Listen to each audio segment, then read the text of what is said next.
ప్రపంచ కార్మికుల దినోత్సవం మేడే వేడుకలను సిద్దిపేట జిల్లా గజ్వేల్ పట్టణంలో ఘనంగా నిర్వహించారు. పట్టణంలోని ఆర్ఎండ్ఆర్ కాలనీలో సిఐటియు రానే పరిశ్రమ కార్మికుల ఆధ్వర్యంలో ఈ వేడుకలు జరిగాయి.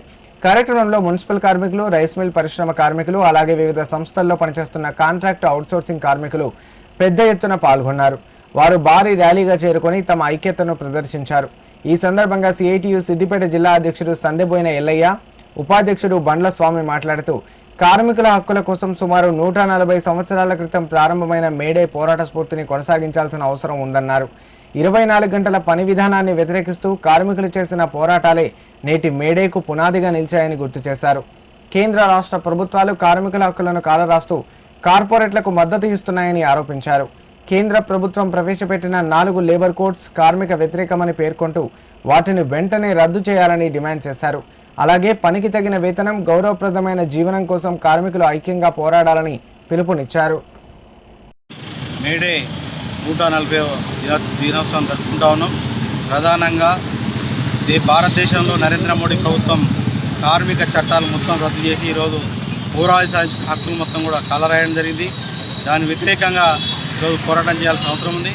అదే రూపంలో మరి 1917లో రష్యాలో కార్మిక వర్గ ప్రభుత్వం, ఎర్రజెండా ప్రభుత్వం అధికారంలోకి వచ్చిన తర్వాతనే మొట్టమొదటిసారిగా మరి 8 గంటల పని విధానం అమలు జరిగింది. అదే రూపంలో ఆరోగ్య బీమా సౌకర్యం కావచ్చు, పిల్లలకు విద్యా సౌకర్యం కావచ్చు, వృద్ధులకు రిటైర్మెంట్ సౌకర్యం కావచ్చు, అనేక రూపాల్లో సంక్షేమ పథకాలు ఎర్రజెండా ప్రభుత్వం ఆధీనంలోనే అమలు జరిగిన చరిత్ర ఉంది. మరి దాన్ని చూసినటువంటి పెట్టుబడిదారు దేశాలు బెంబేలెత్తిపోయి ఈరోజు అనేక దేశాలు కూడా 8 గంటలు పని విధానం అమలు చేసిన పరిస్థితుంది. మరి భారతదేశంలో 1948లో ఫ్యాక్టరీ చట్టం వచ్చిన తర్వాతనే 8 గంటల పని విధానం అమలైంది. అదేవిధంగా ఈరోజు మరి కేంద్రంలో బీజేపీ ప్రభుత్వం మరి కార్మిక చట్టాలు మొత్తం రద్దు చేసిన పరిస్థితుంది.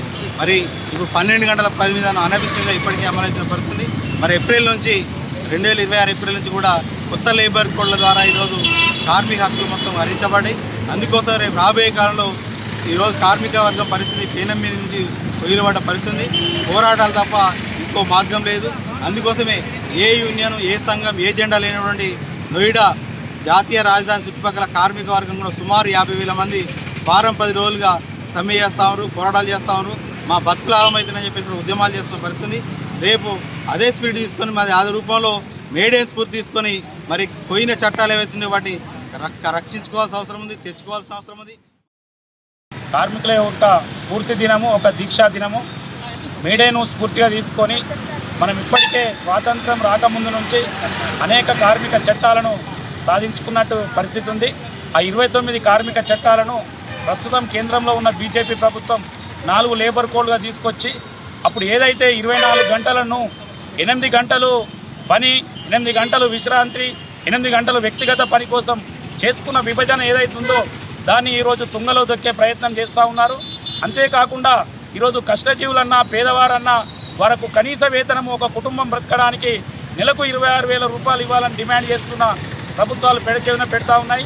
కావున మనందరం పోరాడితే తప్ప మనము మన హక్కులను సాధించలేం. కాబట్టి మేడే స్ఫూర్తిగా తీసుకొని ఈ కేంద్ర రాష్ట్ర ప్రభుత్వాలపై అన్ని రంగాల కార్మికులము పోరాడినప్పుడే మన హక్కులు సాధించుకోవచ్చు.